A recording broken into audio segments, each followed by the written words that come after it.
So some of the engagements, meetings, events that have taken place since our last update. Phil Montour and I attended the Chiefs Committee on Hydro One sales, which is now called the Sovereign Wealth Committee. That was held in Toronto on April 18th. That same day, I was invited by Long Yon to attend a luncheon at the King Edward Hotel, where the Chinese ambassador to Canada and Mayor John Tory were speakers. On the 19th of April, councillors Ray Miracle, Mark Hill, and our NAIG team were in Toronto at Nathan Phillips Square for the number 88 countdown of NAIG. Pleased to say that Cody Jameson, who is the number 88 on the Rochester Nighthawks, is one of the NAIG ambassadors and was also there to take part. On the 19th, that same evening, there was a showing of Colonization Road at Woodland Cultural Centre. And on the 19th and 20th of April, councillors Carl Hill and Audrey Paulus-Bombury attended an Iroquois caucus meeting in Kahnawake. On the 21st and 22nd of April, I attended a Chiefs of Ontario Political Confederacy meeting in Toronto. And the morning of the 22nd, Council was also invited to the Grand River Prayer Breakfast that is held annually in Fisherville. And this year, Councillors Hazel Johnson and Audrey Paulus-Bombury attended. Unfortunately, I was unable to be there. The Six Nations Farmers also held their annual General Assembly the same day, and Councillors Charlie Wayne Martin and Bob Johnson attended that. The following week, on the 24th of April, I was in Brantford at City Hall to take part in the flag raising for National Volunteer Week. Later that evening, we were all at New Credit Community Hall for the Volunteer Awards Banquet that is honoring volunteers from Brantford, Brant County, and Six Nations. And pleased to announce that Geronimo Henry was the recipient on behalf of Six Nations. So big congratulations to Geronimo, it's well deserved. On the 26th, I did attend the Implementation Committee meeting with respect to the Hydro One rates that I talked about earlier.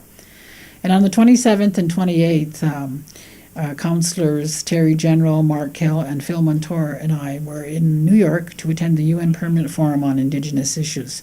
Mark was actually there on the Monday, Tuesday, Wednesday, and the rest of us were there on the Thursday, Friday.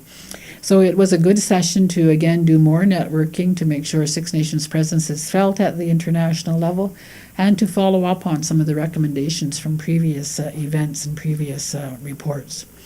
May 1st, we started off the beginning of May on First Responders Day by Council serving breakfast to all of our first responders and to thank them for the service that they provide to the community. And this year we also honored the Tragic Events Response Team and the High Risk Committee for the fine work that they do. Then several councillors and myself headed off to Gatineau, Quebec for a special All-Ontario Chiefs Conference that was held on May 2nd and May 3rd. The main focus for the meeting was to discuss water issues, housing, infrastructure, climate change, and energy issues.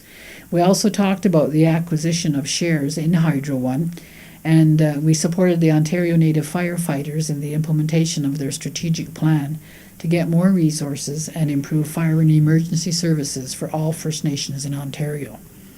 Now, the day after the Chiefs Conference was called Lobby Day on Parliament Hill, and we took part in that. And Six Nations had its own meeting with the Minister of Health that morning, Jane Philpott.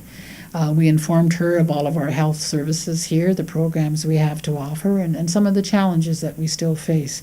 We also invited her to come and visit our community at some point, and since her constituency is in Markham, which isn't too far away, she has agreed to try and visit with us. I also took part in a meeting with the President of the Treasury Board, Scott Bryson. We talked about new fiscal arrangements that could possibly be made with First Nations, and we also presented him with our global solution.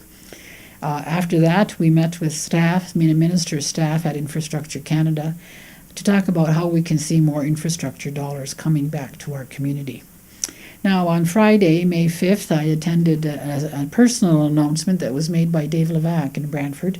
Dave Levac, of course, is the MPP for Brant, which includes Six Nations, and also the Speaker of the Legislature for Ontario Government. And he announced that he would not be seeking re-election next year when we have the provincial election in June 2018. Later in that day, I traveled to Five Oaks, just outside of Paris, to bring greetings at Nations Uniting annual retreat.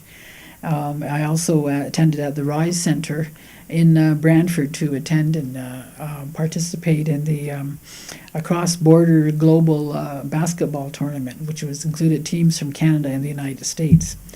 On May 9th, there is My Journey Back Home, which is a look at palliative care with Six Nations. That would happen in our community this past week, as well as a social assistance information session being put on by Ontario Works. That happened on May 10th. And on Thursday, May 11th, Six Nations Development Corporation will receive the award for the Development Corporation of the Year. This is being presented at the Canada Council on Aboriginal Business Gala that's being held in Calgary.